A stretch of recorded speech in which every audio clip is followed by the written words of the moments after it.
Happy Friday, Year 1 and 2. I've got a new phoneme to look at with you today. But first, let's do one of our tricky word rights. Just like we've done the last couple of times, can you choose one of my tricky words, looked or asked, and practice writing it as many times as you can in 1 minute. Get somebody at home to time you. Remember to pause me so you've got time to do that. There are a couple of tricky things about these words. The first thing about looked is that it's using that ed, making a t sound at the end. Lots of year twos will know all about that. Also, we've got a double O making an sound. In asked, we've also got that ed making a t sound.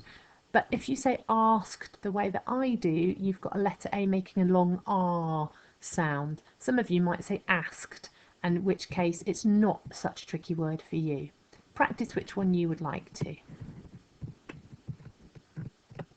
I hope your tricky word practice went well. So today we are looking at the phoneme that we use this action for. Hands up by our face because we are shouting. That's right, we're shouting oi. Today's phoneme is oi.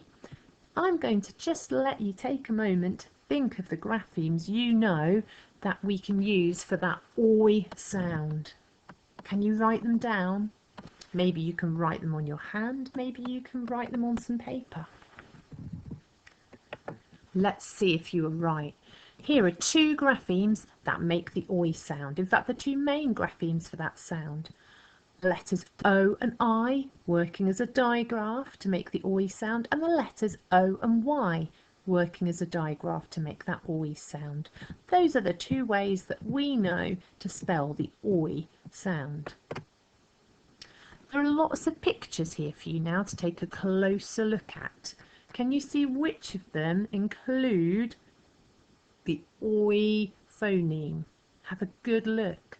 You might be able to challenge yourself to tell me which of those graphemes it uses, the OI or the OY, or does it not use any of the OI graphemes at all because it hasn't got the OI phoneme in it? Have a look and see what you think. Okay, let's take a look. Were you right? So, in the apple there is some poison. Here we've got somebody with a handful of soil. Here is somebody jumping for joy. Joy. Here is a little boy. Boy. Here's something that you might be familiar with. Your toilet. Here the boy has his fingers in his ears because he doesn't like the noise. Noise. Here is a funny looking toy from Toy Story.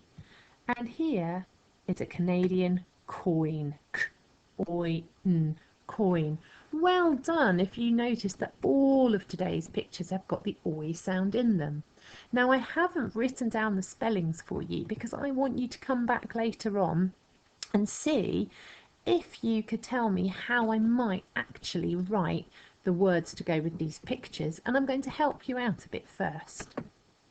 This is the oi family. There are only two members of the oi families, Daddy Oi and Mummy Oi. Daddy Oi likes fixing things up and joining them together, so you'll often find him in the middle of a word.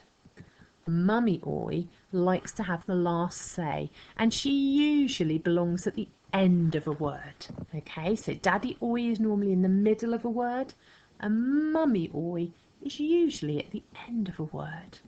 Thinking about that, I wonder if you could go back to all of my pictures and write those words, making the right choice of using the OI or the OY grapheme. Remember to pause me so you get lots of time to do it. I wonder how you got on with those words today.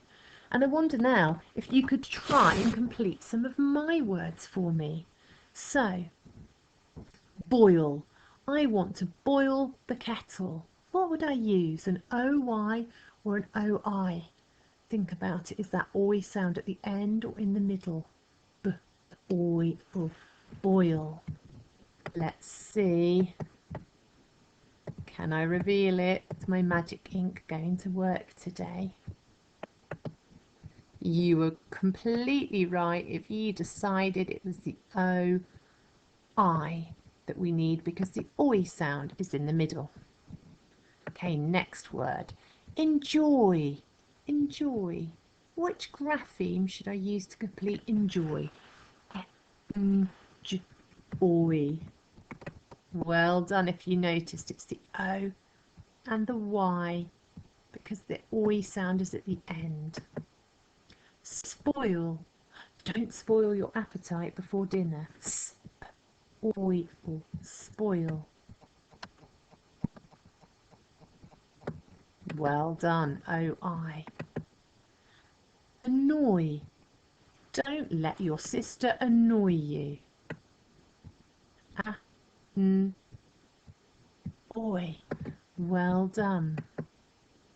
I've got a sentence for you to write now, seeing if you can remember our rule from today about OI in the middle and OY at the end.